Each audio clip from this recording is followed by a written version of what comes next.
Hello, I'm doing the question and answer, so again, I apologise in advance for anything that goes wrong. Sorry, puppy on my toesies.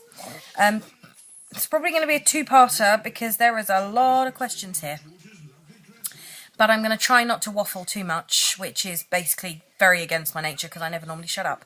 So, birth certificates. That, as I said, what I'm going to do is do a separate one. I might cover some of the questions slightly at the end, but basically the questions I'm going to cover in that is explaining about the parental order, which is the legal order that makes them the parents because they don't adopt, they get a parental order.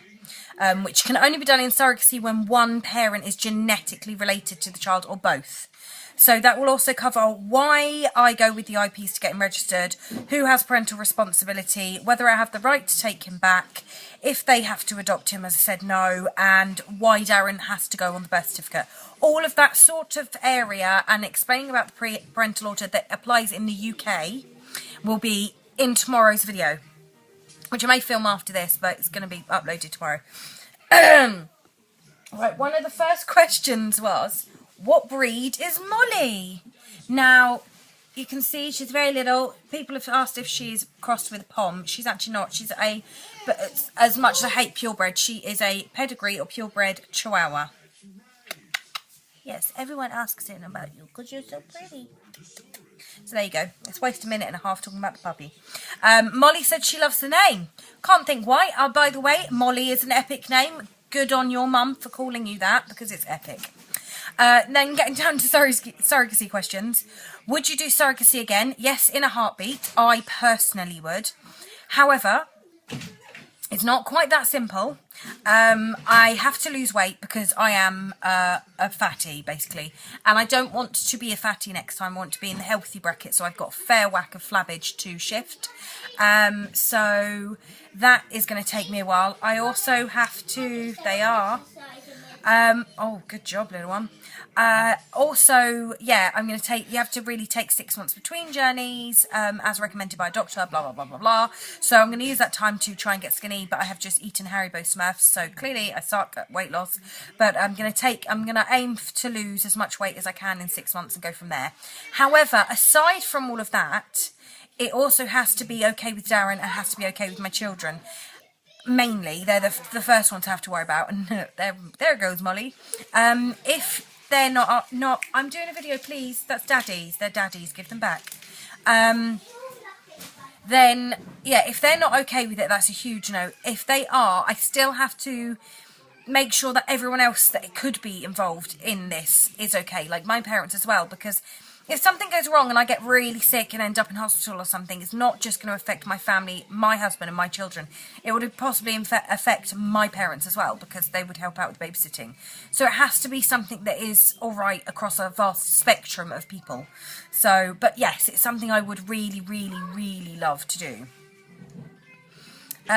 Will you do a sibling project? That is the plan. Even if I don't do match with another couple, within the next year or whatever, even if I don't do that, which I would like to do, then I'm pretty sure that everyone would be okay with me doing a sibling project. I think everyone that was kind of on the cards from the beginning. That's kind of what we all agreed we'd quite like to do. So yes, fingers crossed we will be doing a sibling project as long as everything continues well. Will you still see the baby? I will. I saw him yesterday when we got him registered. We will, however, still meet up and still chat and everything because they've become friends. I mean, I met them via a surrogacy page on Facebook, as you do, which sounds bad, but we met in a surrogacy group. And we've clicked, and they are now some of my best friends, and I absolutely love them to pieces. And I really, really hope we stay good friends. But we just click. We get on really, really well. Or they are really, really good at lying to me, and they just tolerated me because they wanted a baby. In which case, once they get the second one, they'll probably ignore me. But to be fair, by then I've probably worn them out. So, and they want freedom, so I actually wouldn't blame them. What is his name? Now, I'm not trying to be like another YouTuber. I'm not trying to get views because I'm not telling the name yet and leading everyone on. The thing is, this isn't my child, and therefore it's not my name to share. And I mean, I've shared the pregnancy and I've shared the post-baby cuteness of pictures and little videos, and his weight and everything that was my side of things. Like, I grew him to that weight, so I get to share that in my mind. But past that, it's not my stuff to share. And if the guys want to do a vlog in the future and share information and stuff about him, then fine. And I may accidentally let his name slip in the future, but for now, it's their baby, it's their news, it's their world, it's not mine. I've taken a back seat now. So I'm not meaning to be a pain in the butt or awkward or mean or rude or thoughtless or anything along that lines. I'm not doing it to get attention. I'm not doing it to be anything or make myself appear like someone who's far more popular than I am. It's genuinely that I respect the fact that this is not my child and it is theirs. So I don't know when or if I will be sharing his name. Was intimacy affected when you were pregnant? Not really. I mean, he was a really, really quiet baby. So he didn't really, he never kicked when Darren and I were having a cuddle or anything. So it wasn't really a problem. I mean, obviously we weren't necessarily as active privately as we would have been normally. That was probably like dropped to half the amount, like once or twice a week and whatever. But, and there were some weeks where there was not really anything at all. But apart from that, not really, no. Darren wasn't okay with you being a surrogate before in your first journey. What is it that changed his mind? Well, it's just something I really, really wanted to do. And as I said previously in other videos, so sorry for the rephrase for the older folk, he agreed on the grounds that I joined an agency. So that if anything went wrong, I wouldn't be stuffed financially because I ended up sort of being out of pocket. And I wouldn't be on my own. If anything went wrong, he knew that I would have support from people that had knowledge and knew what to do and everything. And there was just a little bit more security there having an agency, even a non-profit organisation. They can't charge anything exciting over here. It's just not how it works. So he knew it wasn't going to be like costing IPs thousands of pounds, and he knew that I would have support and that he would have support as well if he needed it. So that's that was where we went. We did that, and yeah, that was brilliant basically. So I joined the agency and he was okay, fine, because we met halfway. How do you feel about the journey now? Any regrets? No, I am so lucky because there are journeys that go wrong. That sometimes it's down to hormones, sometimes it's because the IPs don't seem to appreciate what the surrogate's going through. Sometimes the surrogate gets what I call princess syndrome and expects a parade and presents. No, everyone worship me. Sometimes people just, they haven't discussed things properly, or IPs don't pay out financially what they need to, so the surrogate ends up out of pocket, blah, blah, blah. There's just so much that can go wrong, and none of that went wrong. I think I probably peed David off a couple of times by being hormonal or poo face, but other than that, no, it went like a dream. It really did. I absolutely loved them to pieces. Everything went well. I was very lucky that I didn't get sick. I didn't have any real problems or issues. Look, you do. It was, wait, no, I need that. I was very, very lucky to have the pregnancy and the birth and everything that I wanted. Like, I even got the home water birth I wanted. It went like a dream. So I'm scared to go again because I cannot imagine it being as brilliant as the first time. So why are you the bio mum? Oh, no, sorry, I missed that one anyway. Missed out a couple because she went to grab the iPad. Let's go back up to where it was. Now that you've achieved what you set out, do you plan on having any more of your own? Hell no. Oh no. No more babies. No plans for babies. I am very, very happy with what I've got. I've got a little one lying just here and she is brilliant. I've got two big ones that are brilliant, and I'm happy. I'm so happy with my family. I'm very, very done. Was it awkward after he was born? No.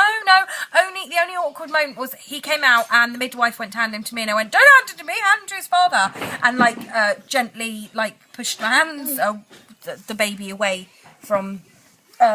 Sorry, she's got wet on her top. Her top is off, being dried at the minute. We don't generally let her run around with just trousers on. There is a reason for this. You sit there, you squishy. Where was I? Who held him first? David, as said. I sort of went no, and he got to hold him. He held him in the water while the placenta and everything came out. I will do a birth story. I will. Did they cry when they saw him the first time? No, they didn't actually cry. They were very, overwhelmed. No, Edith. No, Edith. You go down then. She's going to have a hissy fit now, so just ignore the noise in the background. She's messing with my questions.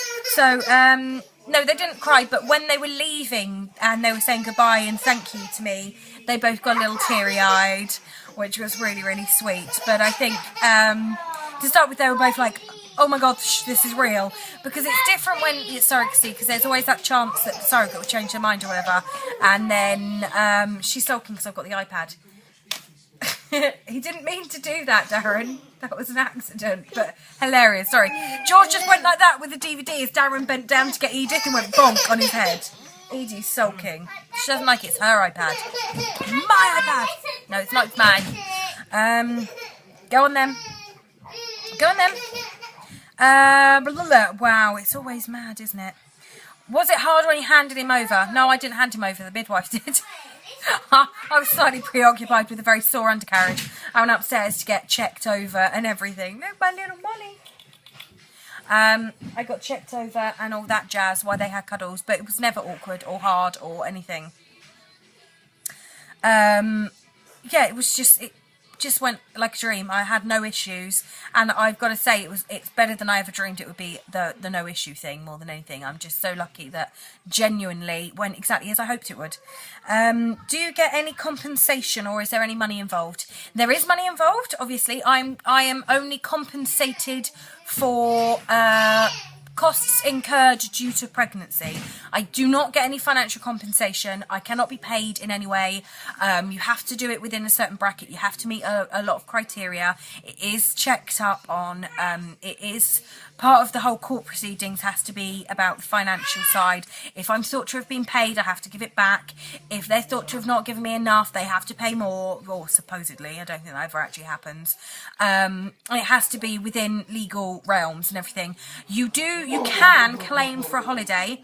Unfortunately, try as I might, convincing a court that my IP is paying for me to go to the Wizarding World of Harry Potter and spend a fortnight in Florida and Disneyland and all that jazz isn't actually possible. Trust me, I did look into it, because if I could have wangled that within the law, hell yeah, but apparently no.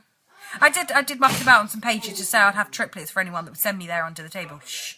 But, you know, no one ever inboxed me. I was quite upset, because I just went, if anyone, literally, I will have triplets for you.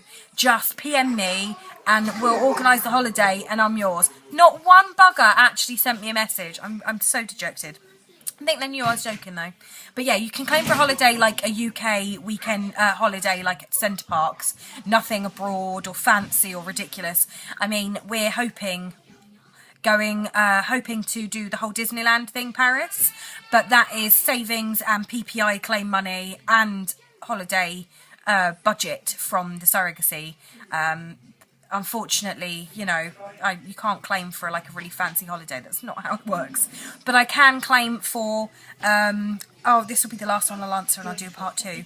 You can claim for maternity clothes, underwear, sanitary stuff, pregnancy vitamins, pre-pregnancy vitamins, post-pregnancy vitamins if you really want.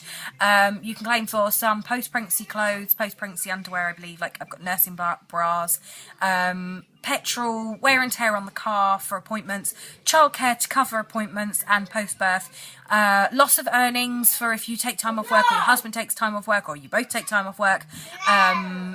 You can get convenience foods. They do actually allow you a small budget for convenience foods. So if you're trying to claim like £100 a week, they're probably going to get asked. So you can't actually get takeaway 7 days a week.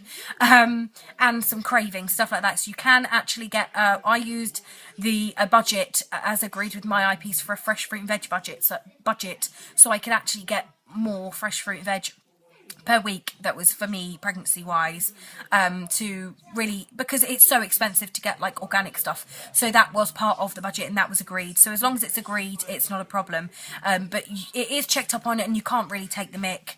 I don't think I would have even tried, because if anyone's going to get caught out, it would be me, however. So also I don't like the idea of being paid. That's creepy. But I'm going to stop now. I'm going to stop there and tune in for part 2, which is discussing how it's done and whatnot. So I'll see you in a sec. Maybe, if I haven't bored you stiff. Bye.